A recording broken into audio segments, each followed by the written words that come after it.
So like always, if there are any questions during, like just ask right away. No need to wait till the end.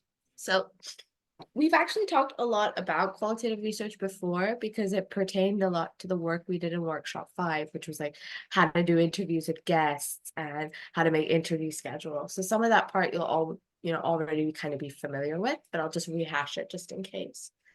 So with qualitative research, instead of like quantitative where the data is all numbers and statistics, this is all about people's beliefs and experiences. So that will literally be the data. It will be about like why people do what they do, but also why they feel what they feel. And not just what they're doing and feeling, but what meaning they're attributing to it. So like, why do they think they're doing what they're doing? Or why do they have these beliefs about their experiences? It focuses also not just on what people are saying, but how they're saying it and on the actual language that is spoken. So like choice of language, things like hesitations, drawing words out, the actual little bits of how we speak can contribute towards qualitative data. Data can be things like spoken words, written words, but also audio recordings, photographs, videos, and even posts on social media now. So there's ways to analyze all of these things. Qualitative research, it can be used to create new theories and strategies or to kind of substantiate existing theories and strategies. You can use it to evaluate how effective an intervention has been. So you might do a quantitative study and it's shown you like, oh yeah, the intervention was significantly more superior than a control group. But then to find out the why and the ins and outs, you would have to maybe ask interview questions or just open-ended qualitative questions like, so what was it about the intervention that worked? What didn't work for you? What would you rather have done? Things like that. A qualitative study could be a standalone study. So like I'm a qualitative researcher. A lot of my studies have no quantitative element. It's all just getting qualitative data about people's experiences and perceptions. It can also be done before a quantitative study to inform how you're going to do the quantitative study. So you could interview people who meet the same criteria as your participants for a quant study and ask them things like, how would you like to be interviewed? What kind of questions do you think are important to ask about this subject matter? What should we be focusing on? What should the materials be like? And it's almost like involvement in the form of a qualitative approach. It can also be equally as important as quant, and it's all part of one big study, and that would be a mixed method study. And like we said, it can be part of things like randomized controlled trials, where we understand why participants engaged or didn't engage with an intervention using qualitative questions. Does that all make sense? Yeah. Great. So when it comes to involvement, people can be there right from the beginning as co-applicants by designing the qualitative study from the ground up. They can be involved at different stages or across all these stages, so they can help draft the materials like the interview schedule. They can help with the collecting of the data, so actually conducting the interviews or facilitating the focus groups. They could do the actual qualitative analysis, which we're going to talk about today, which has steps like coding and creating frameworks. Or they could be involved in just the write-up of the analysis and the actual dissemination. We're going to talk more about why this involvement can be so important, especially when it comes to collecting data as we move along. So I'm sure you might have seen this before in our previous workshops, but just a breakdown of what different qualitative research designs are. We have kind of interviews, which can be unstructured, semi-structured, and structured. And for example, our podcast is using interviews in a semi-structured approach. There could be focus groups, and then there could be things called observations, which can be either in a lab or in a natural environment. Important to remember that observations in qualitative study are very different from observational studies in quantitative. So there's always that little bit of confusion. But if you remember, in quantitative, observational just means we're not manipulating any variables, we're observing. And this is observing, but in a qualitative way.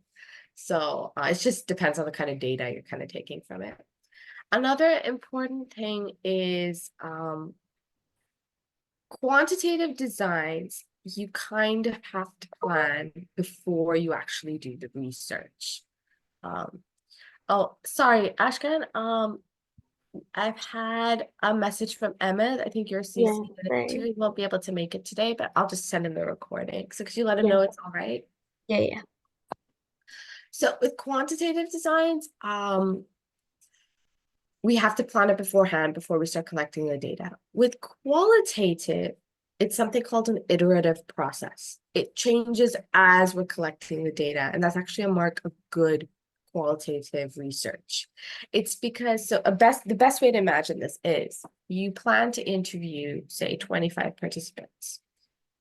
You start interviewing 5 of them, and you start to notice that some questions participants are really responding to, it's the stuff that's important to them, they want to focus on it.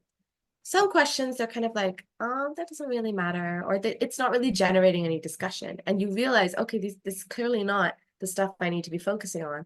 I need to focus on the stuff they're telling me is important. So I might scrap the questions they're not gravitating towards and ask more about the stuff they're focused on. And with the next 5, I have a new interview schedule.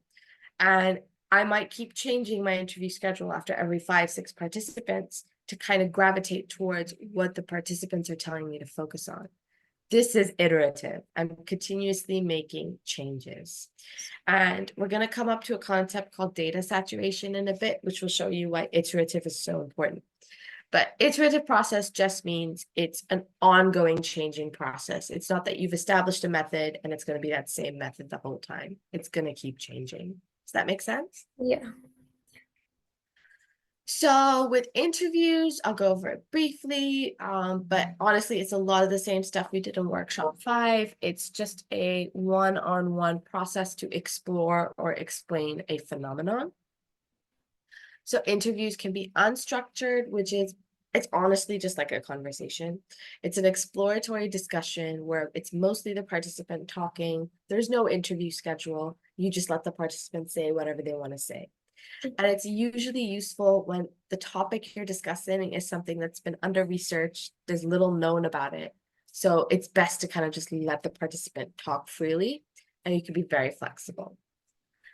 Then there's structured. It's the exact opposite. And this is probably the one, Faika, where like you could change the answers into quantitative on SPSS. So it's really guided using a questionnaire or a survey. And it's literally just a back and forth of ask a question, answer, ask, answer. No like probing and going off in different directions.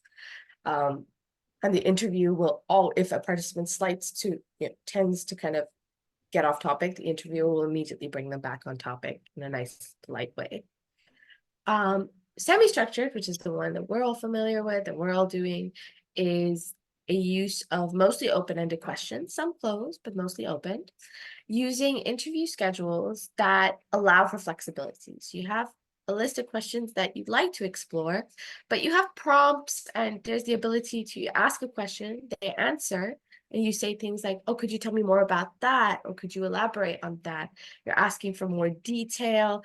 There is room to be conversational and exploratory, a room to deviate a little bit, but not completely off the subject matter.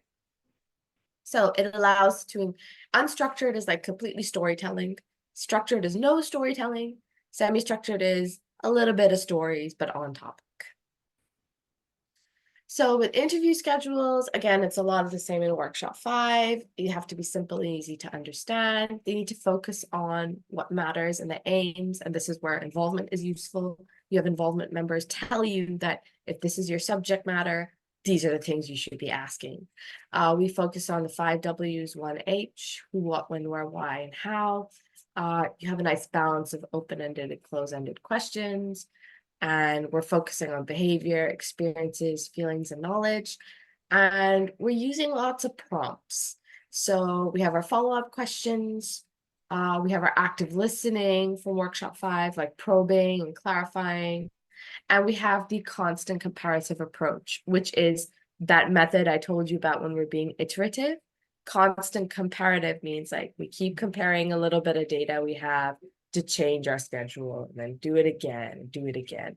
So when we're being iterative, specifically with the interview schedule, That's called the constant comparative approach.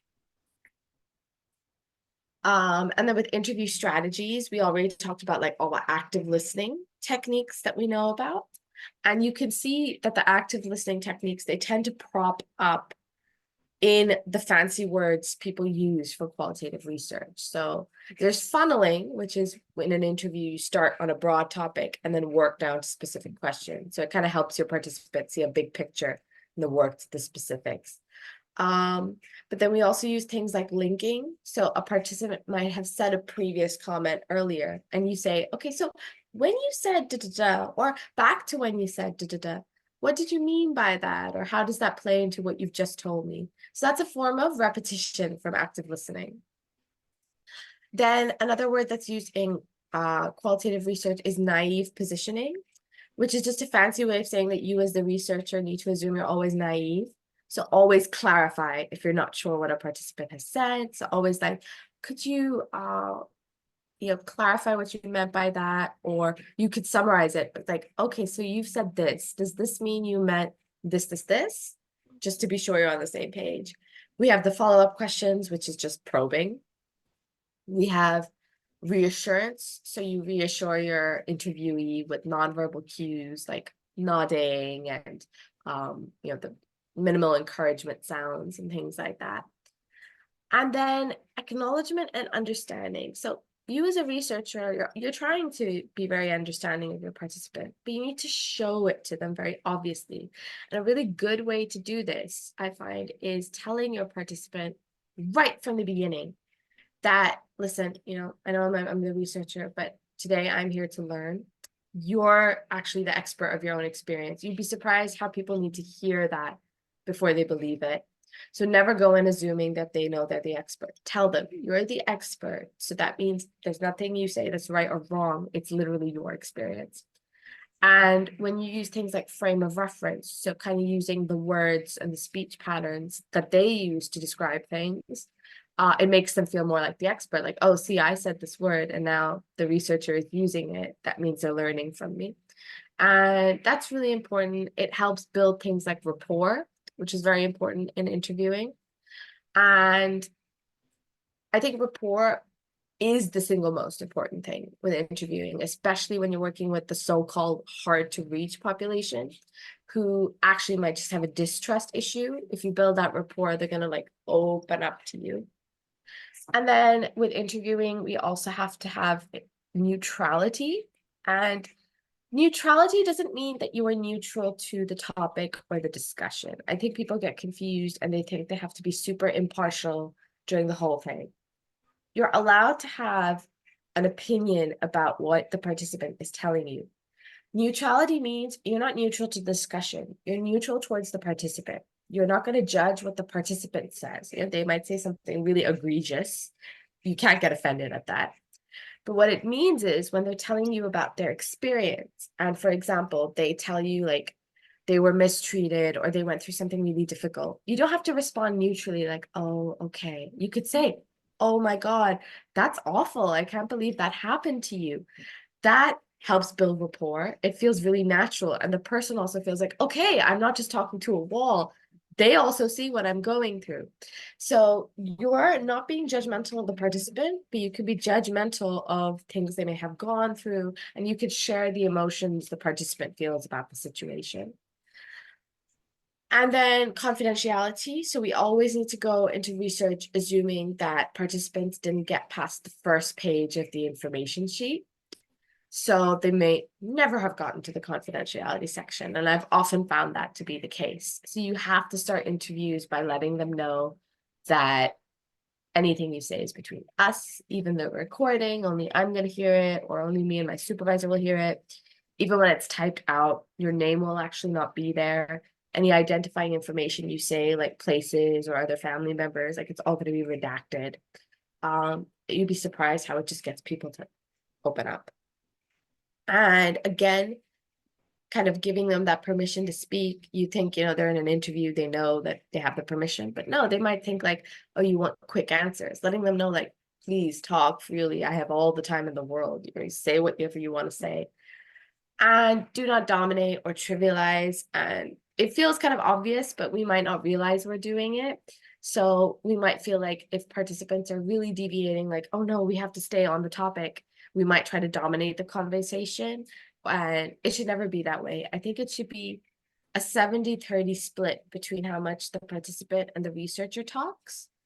Sometimes 60-40, never 50-50. And by trivializing, we might not mean to trivialize. So they might be telling us something they've gone through, and we might be going like, no, that's difficult. But we might be downplaying it. They might be thinking like, oh, they're not as outraged as I thought they'd be. Maybe it's not that big a deal. Have a look at the participant, have a look, or hear the participant, hear the emotions in their voice, and have that emotional response that lets them know it's not a trivial thing. With interview methods, it used to be like traditional face-to-face, but now we live in a world you could do phone interviews, you could do video interviews. So like the bulk of my interviews have been phone interviews. It's a great process. You could get a lot through people's voices. And alongside the interviews, you could be audio recording, you could be video recording, but you can also take notes. And for example, I do phone interviews, it's being audio recorded, but I also like will be taking like chicken scratch notes. And those notes can be used to refer to during the interview, like, oh, they've said something, I'm going to come back to this. And I can do a bit of that repetition. Or it's for afterwards, where I can kind of listen to their interview while reading my own thoughts about their interview. And that really helps with analysis. It gives a bit of context to things they might have said. And just the basic stuff. So creating a setting, making sure it's comfortable, whether it's actually in person or a phone situation. You need to be easy to reach, whether that be, if it's a location, an easy to reach location, if it's on the phone, maybe you're the one who's calling them so they don't have to pay charges, so they don't have to chase you up on the phone.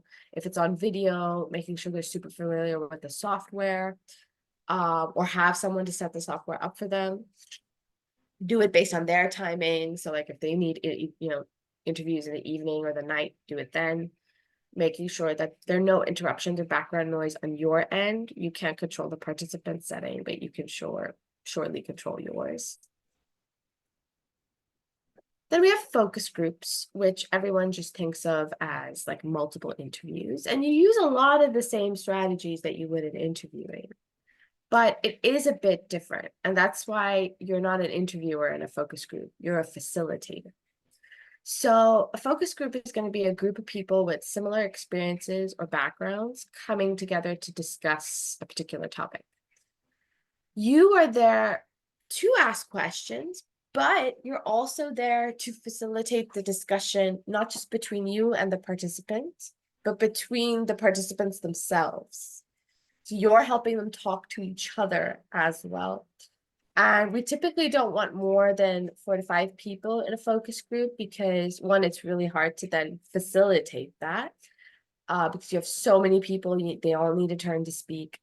But also it's a nightmare in transcription when you're listening to those voices and there's like 13 of them and you can't figure out who's saying what. It's a bit easier when you have 4 to 5 people. So focus groups will typically generate data, not always possible in a one-to-one interview. So you'll get that shared experience, stuff that maybe, one participant wouldn't have even thought about, but another one says it and they're like, oh yeah, me too. So you wouldn't have got that in a one-to-one interview. You get large amounts of data in a very short amount of time. So instead of spending 5 hours interviewing people one-on-one, you get the data of 5 people in 1 hour. And you can do it with naturally existing groups. So for example, I was interviewing a bunch of older people about dementia. So I went to a community center where they had an older people's daycare. So that was already an existing group. And I said, for one of their sessions, could you just do my focus group? And they're like, yeah, sure. And that's great. That has its advantages. But sometimes you need to bring strangers together because sometimes, you can't find an existing group within, the natural world. And sometimes people are actually better at talking about private things with strangers than people they meet on the regular. With focus groups, you have to be kind of careful about how you approach it. So it might not be suitable to talk about things that people would prefer to discuss in private with other people. So if you're talking about, say, things like sexual abuse, or talking about like difficulties a person might face with their religion, stuff they might not necessarily want to talk about in front of other people, you might have to give it private. However, sometimes that concept of cluster sampling can counter this. So that whole finding an existing group. So for example, you might be doing research on alcoholics' experience or something, and you know, you might think like it's really hard to get people to talk about something so personal in front of other people. Where can I find a group of alcoholics who'd want to come and talk about this? And you just go to an Alcoholics Anonymous meeting and ask them if they would like to share about it. And a lot of them will say yes. And they all know each other and they share their deep private things with each other. So they might do it for research in front of each other. So it can be luck, but to kind of counter this possibility of not getting that private data, it's best to just use focus groups in conjunction with interviews. So you could do your focus group first and then ask those participants, could I do interviews with some of you one-on-one to kind of explore some private things they may not have brought up in the focus group. And you can offer the option to participants that you can attend one or both the focus group and the interviews. Focus groups are, again, very similar to interviews. Some additional things you'll have to do, though, is have rapport building exercises, because they might have rapport with you, but they might not have rapport with each other. Have them do introductions amongst themselves, who they are, and a little bit about their background, and having some group rules. So basic things like, we're not going to talk over one another. Before one person says something, we're going to let the other person finish. No attacking one another, despite contrasting beliefs and things like that.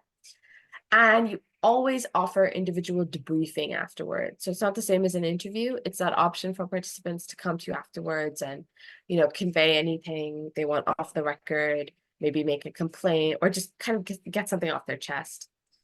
Facilitators need to be very good at controlling dominators. You'll always have those people who are more eager to share, and that's great, but they might take over the conversation without realizing. So you need a facilitator to be able to very politely say like, oh, that's a very interesting point. I would love to hear from the rest of you if you agree or disagree with that. And they also need to be able to encourage the quiet people without pointing directly at them. So instead of saying like, X, why don't we hear from you now? It could be, heard a lot from da, da, da. Does anyone else have anything to say? Or X, Y, and Z, to name a few other people, not just one person. How about you comment on this? And that way, you're not pointing anyone out, but you're giving them an opportunity to speak. And you're using all the strategies and techniques for interviews, but you'll have additional prompts. Like, for example, we said, does anyone else agree or disagree? Would anyone like to add to that? How do we feel about what X just said? Does someone want to elaborate? So kind of using those additional prompts. And then we have observations. So quite literally, they are periods of intense observation and describing those observations and observing interactions with people in their natural setting. So it allows us to record events that participants wouldn't be able to express. And it's especially good with children who might not be able to tell you a lot in an interview, but just by observing them, you can learn so much. It can be used to identify problems or phenomenons that we haven't been able to find through other methods. It can be used to create theories, but it can also be used to relate to existing theories or literature. So there might have been a theory about something and you're like, okay, and now I'm seeing it naturally occur in an observation. So it's kind of enhancing that theory.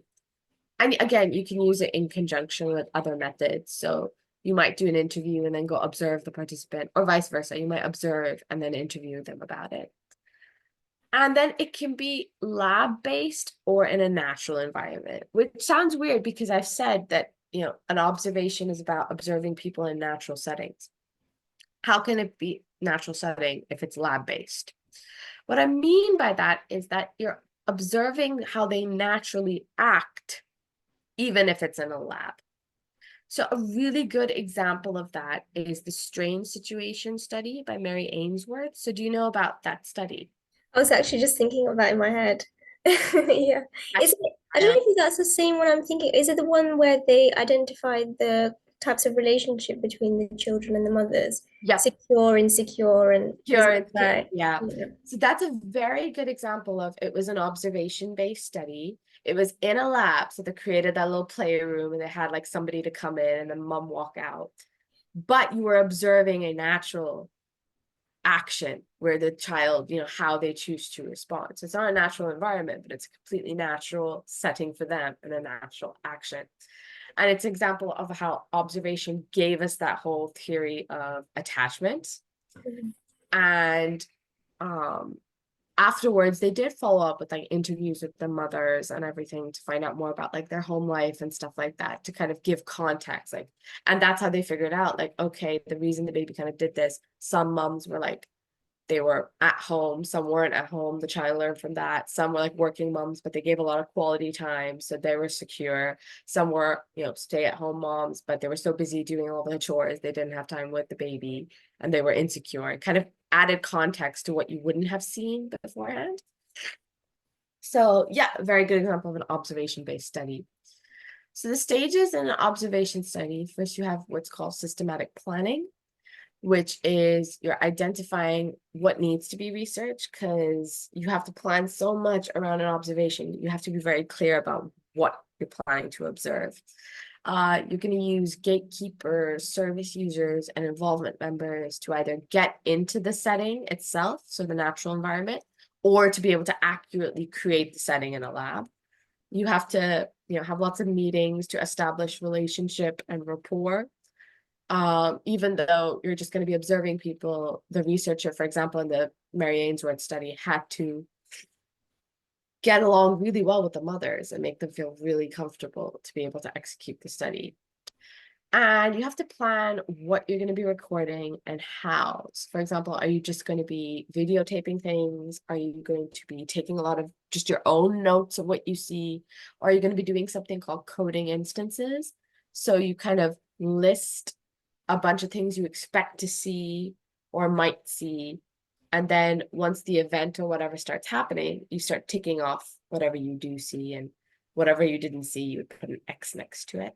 And you could do one before the other. You could observe one or two people, take your free notes, and you'll kind of learn from that. Okay, these are the things that I might expect to see. And then create your list of codes. And for the rest of your observations, do ticking and crossing out. Does that make sense? Yeah. So you'll design all of that and then you'll execute it. You'll do your systematic recording. So if you're taking notes, there might be memos and field notes on the participants, on the setting, on the events that take place, the behaviors that are observed, and how long the events lasted and how many times those events happened. So frequency and duration. You may refine your hypothesis along the way. So, you're being iterative, you're open to changing even as the observations are happening. And you have lots of checks and controls in place. So even though you might be in a natural setting, but you have to have things in place like, if this goes wrong, we would stop the study. Or if this event happens, we might stop recording because it could be a private thing that is not part of the study, just things like that.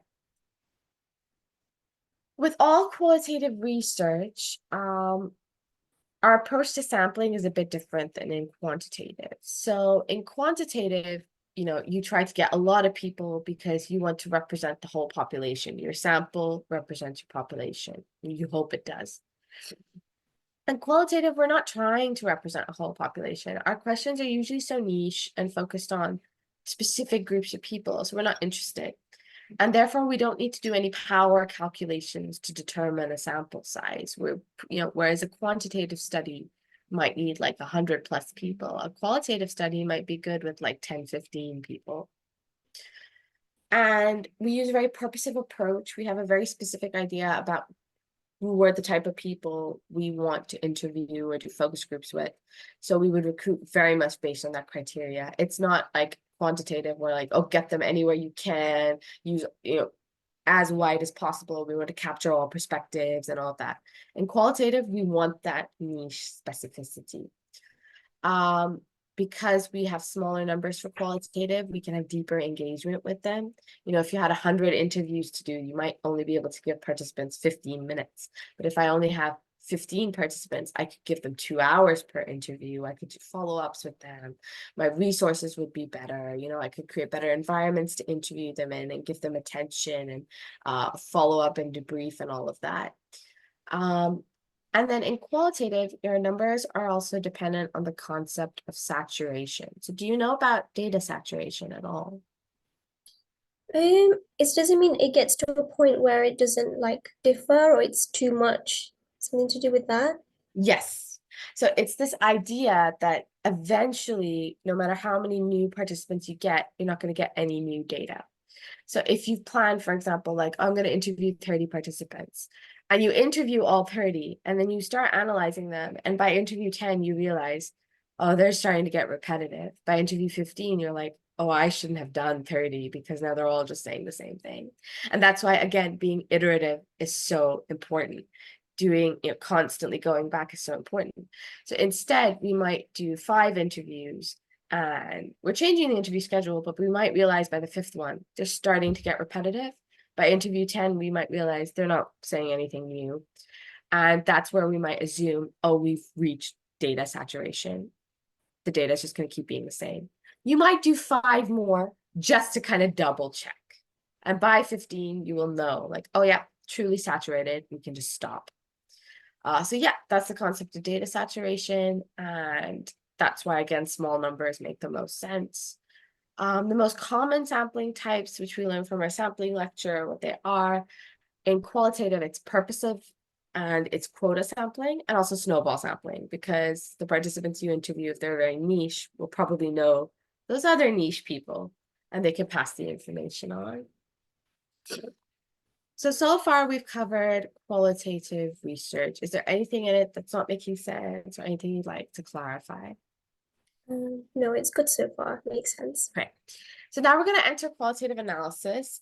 There's a lot of like terminology in it that might be new or a bit confusing, but there is an example towards the end that kind of brings it all together. So going to bear with me.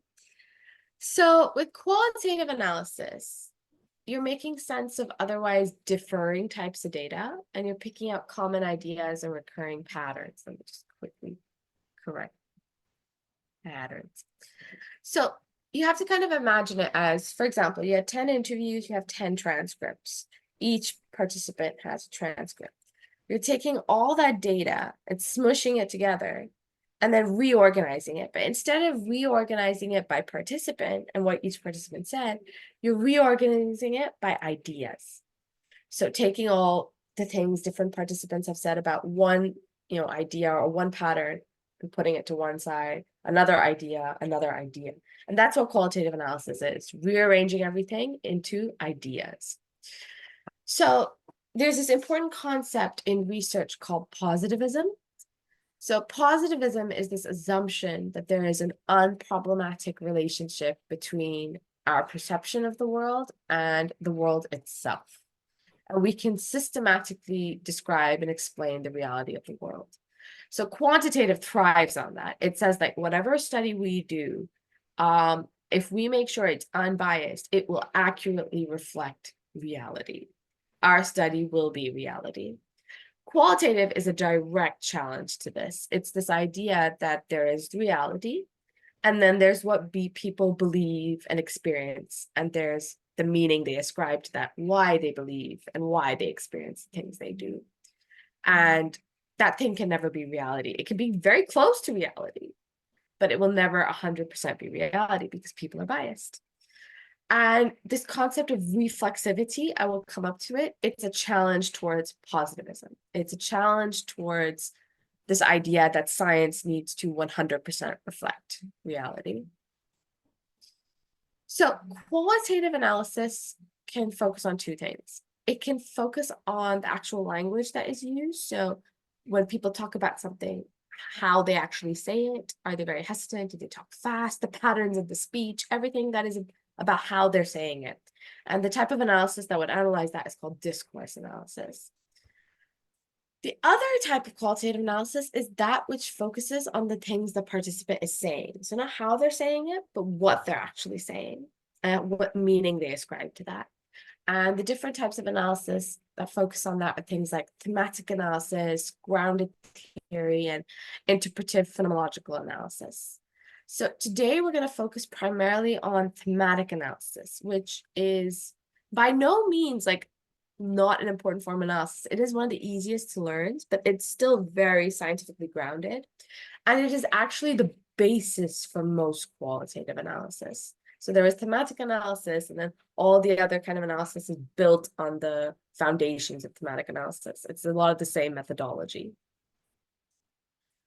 So when we do any kind of analysis in qualitative, we have an inductive or deductive approach. So in an inductive analysis, you are only basing your analysis and your interpretation of the data based on what is said on paper, so in the transcript. You are not using any of your prior knowledge. You are not referring to existing theories. You are literally just looking at what the participant said and only considering that.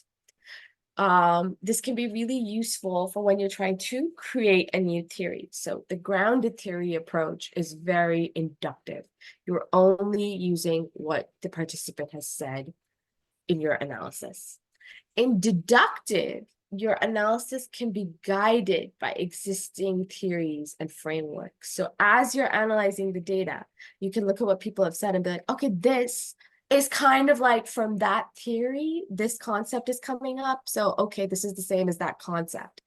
And an example of this is framework analysis, where, for example, you would have a theory that explains certain concepts. Each concept would get a column. And then when you read the transcripts, every time you see something in the transcript that relates to one of the concepts, you plot it in the appropriate column.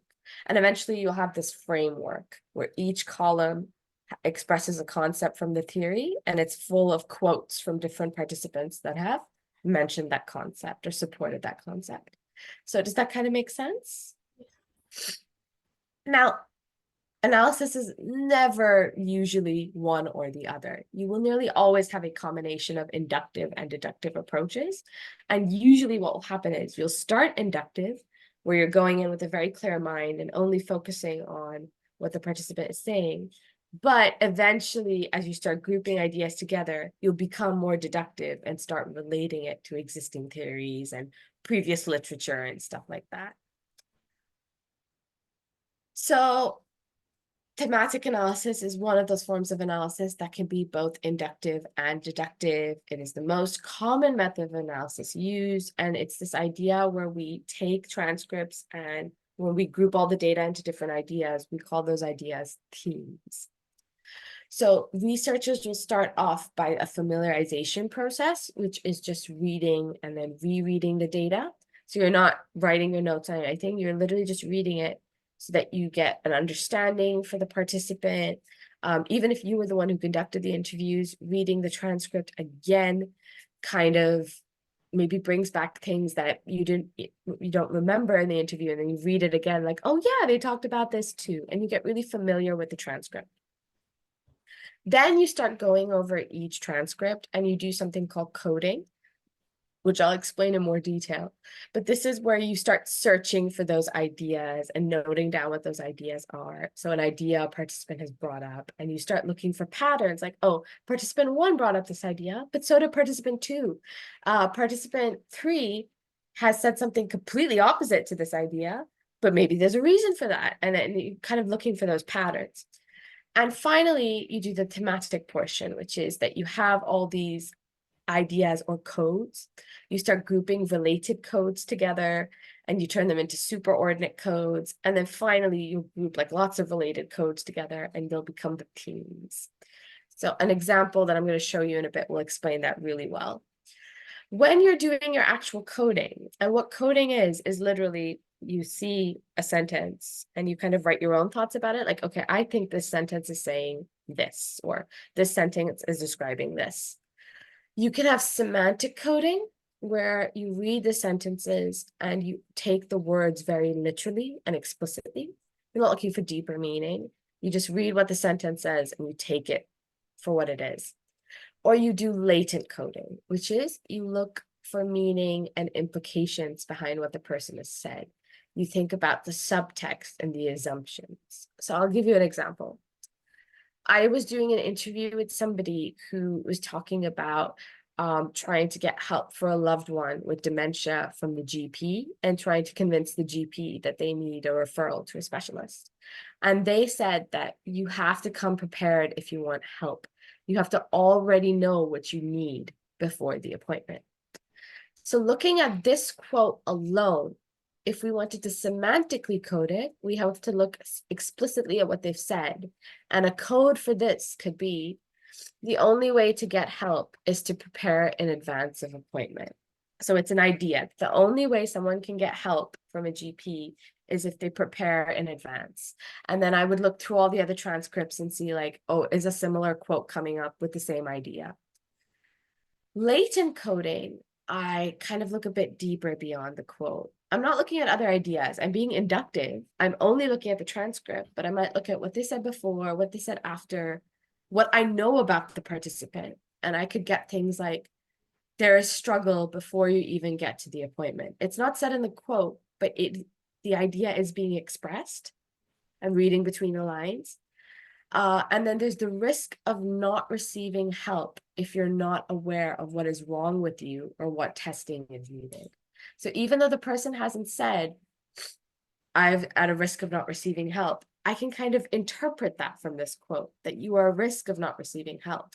So it might seem like semantic coding and latent coding, the codes are the same, but if you look at it, they're not really. One is a direct interpretation. The other is kind of reading between the lines. So do you kind of understand what I mean by what coding looks like and what semantic and latent is? Yeah. Good. So there are different types of coding. So there's something called open coding, which is where I just code definitions or processes or perspectives or events. And this example is open coding. I'm literally just looking at the quote and writing what I think is happening or writing my interpretation of what is happening. Then there's something called axial coding, where you find relationships between other codes and you find ways to group codes together. And this is all going to make sense in about a minute.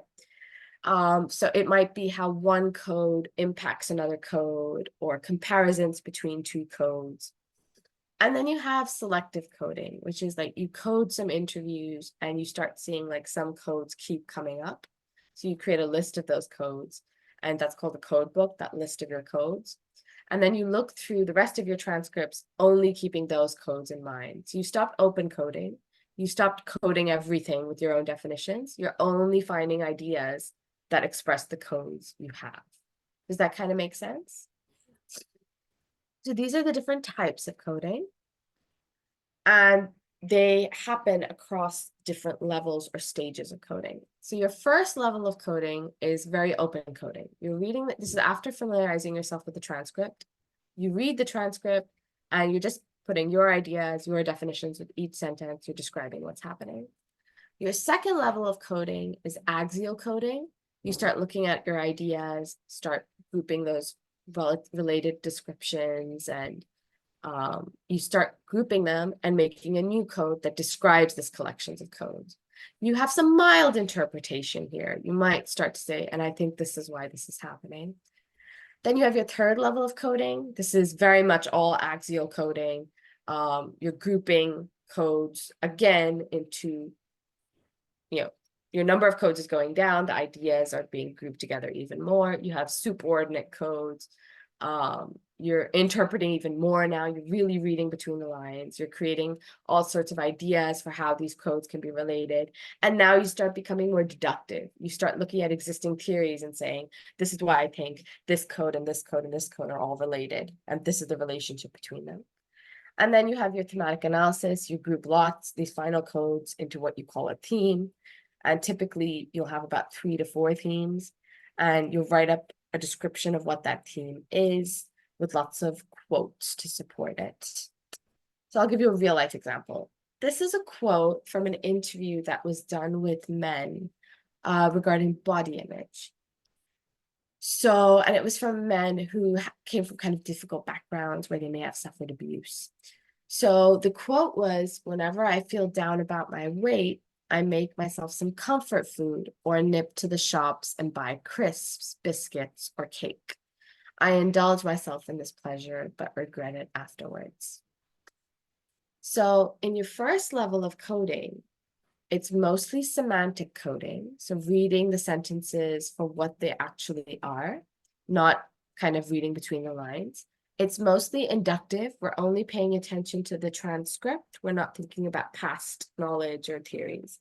And it's open coding, writing just what we think the sentence means.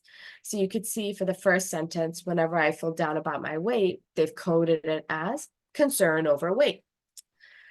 I make myself some comfort food is coded as food is used to provide comfort. In our second level of coding, we're becoming a little more latent. So still semantic, but a little more latent. We start to kind of read between the lines and kind of use subtext to kind of see what participants mean. We're still pretty inductive. We're still only paying attention to the transcript. But we are doing axial coding now. So we're not just writing what we think a sentence means, we're also grouping related sentences. So whenever I feel down about my weight, I make myself some comfort food or nip to the shops and buy crisps, biscuits, or cake. They've now combined those two codes and they've turned it into one, which is the participant often feels depressed about their body image and consequently indulges in comfort eating to alleviate distress. They feel they cannot control the situation. Can you see how it's become a little more interpretive, a little more latent? And you can see how they've grouped two ideas and made it into one. Then we have your third level. This is mostly all latent now. We're going very interpretive. We've now started to get a bit deductive as well. So there's a theory called the cycle of abuse theory. And the researcher has used their knowledge of that theory to kind of explain their interpretation. And it's very axial coding now. They've kind of taken the codes from, you started off with 4 codes over here that became 2 that have become 1 now, which is about this whole statement. They feel the participants' relationship with food and their body is indicative of much of the way they relate to their own body. They feel alienated from their body, ashamed of it, and abuse it in an attempt to exact some sense of control over their body and emotions. So that's a lot to get from that statement. You wouldn't have started off getting that whole cycle of abuse and everything from that statement. And it's not like they had just this statement. So they've not like kind of pulled this out of the air. They looked at lots of other quotes expressing similar ideas and were able to reach this kind of conclusion from it. They then take lots of codes like these that might be not saying the same thing, but are kind of related and group them together to form a theme, which was the cycle of abuse theme. So as you can see, this whole theme was created through a description of semantic and latent coding. It was a mix of inductive and then deductive coding. And we kind of grouped related codes and use raw quotes as well as describing it. So we have the quote over here whenever I feel down about my weight, but then there are other ones to kind of support it. So I know it's wrong, but I cannot help myself. I really cannot stop. So I just kind of take out all my frustration any way I can and end up in a mess. So it's kind of expressing similar ideas. And you could see in the researcher's own description, they've described the actual theory itself, the classic case of excessive eating and consequent regret with a reference. So you can see they're relating this idea they found in their data to previous research. Sorry, I just have to send one important message.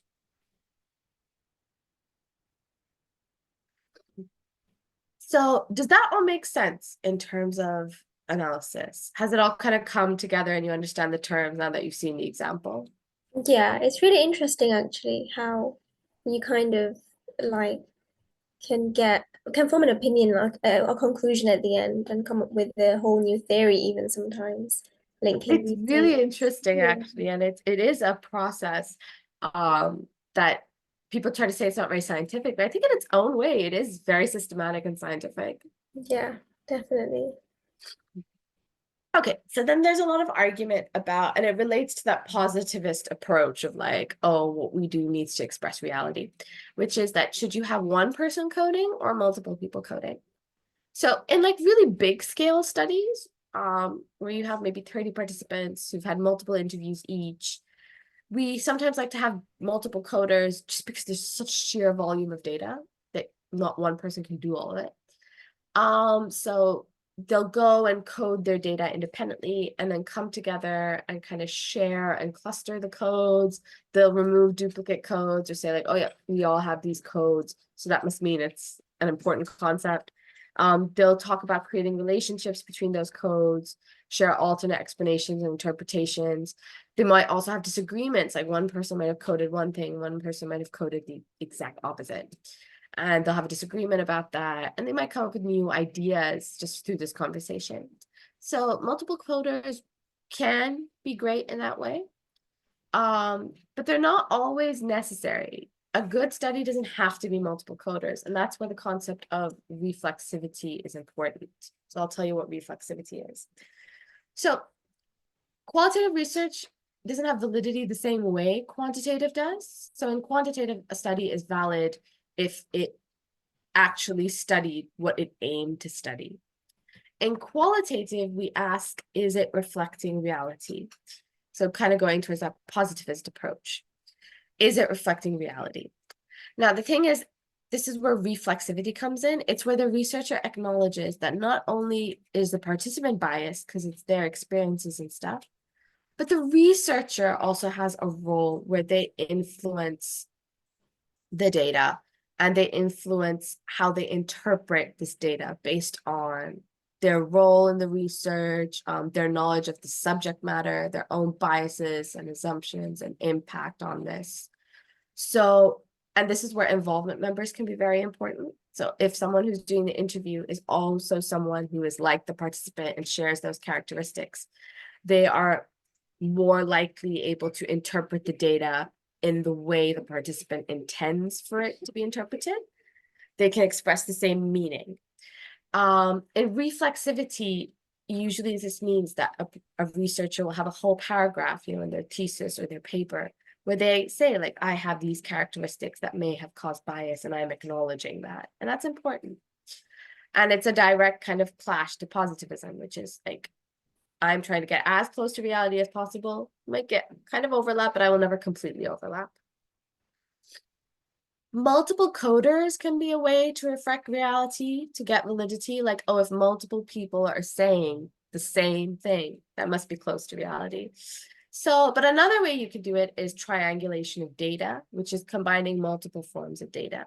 So for example, you might do interviews and you have audio recordings, but then you might also have video recordings of observing them in certain situations, or you might have photographs of them in a scenario and then also do interviews about that scenario and you interpret both forms of data. So the more forms of data you're getting will give you multiple perspectives about an idea, which can help you shape the reality. And then you have member validation, which is when you do your analysis, you then go and show it to the participants and you show them summaries of that analysis. And they can tell you if you've interpreted their data correctly or not. So that's another way, like, have you reflected the participants' reality? They can tell you, they'll tell you like, oh yeah, this is like really expressing what I feel. Or they'll say like, oh my God, this isn't at all what I meant and stuff like that. So these are all ways to check your qualitative validity. And then you have qualitative reliability, which is that are interpretations the same across the participants, or are they the same between different codes? So if across participants you're getting the same interpretations, it probably means it's reliable. It probably means no matter how many people you ask about this, they're going to give you the same kind of response. This is not always possible, especially with multiple coders, because researchers will interpret in different ways. So 3 researchers might have 3 different codes for participant 1, and it'll make you question your reliability. We can kind of counter this by trying to recruit participants with very similar characteristics, and that's why, again, our samples are so small. Sometimes, though, contrasting interpretations across participants is not a bad thing. It can have meaning. So, an example of this can be, I was interviewing carers of people with dementia, and I noticed that half my participants were saying that, it was so hard to like just get into the NHS and get into that process and navigate through it. And just be seen by a specialist. And the other half was saying like, oh, it was like one of the more easier parts of this whole thing. It was rather easy to see a specialist. It was rather easy to navigate the pathway. I was like, this is very clashing because these were otherwise people all with the same ethnic background, same like socioeconomic background, same everything. Like, why are they having such contrasting opinions? And I kept going over the transcripts and I came across little details and I figured it out. The ones who had no trouble whatsoever distantly knew someone who worked in the NHS, whether it was a nurse, whether it was a social worker who was involved with the NHS, not even like a doctor, or one person just knew a cleaner in the NHS. But just knowing someone in the NHS, a person who didn't give you connections, they just told you, oh, expect this, this, this, and do this, this, this, and you'll get through it. Just expecting what would happen made the pathway easier, even if the actual process of the pathway was the same long waits, same lack of information. Just knowing that that was going to happen changed their entire perception of, oh yeah, it was really easy because they knew what would happen. As opposed to the people who had zero connection to someone in the NHS. So if they didn't know what was happening, these long waits and everything felt really difficult and it felt like a struggle. And this very much had this idea like, this probably isn't what it's like for everybody, even though it was. And this is where these completely contrasting ideas are actually one idea. They're two different codes which you link together. So the one code is like people struggle to get into the pathway. The other code is people don't struggle. The unifying code is if you knew someone in the NHS, you could anticipate what would happen so it wouldn't be perceived as a struggle. And that's how an example of how contrasting ideas work. Yeah, that's everything on qualitative analysis. How was that? Did it all make sense? Yeah, that was really interesting. I like the last example especially because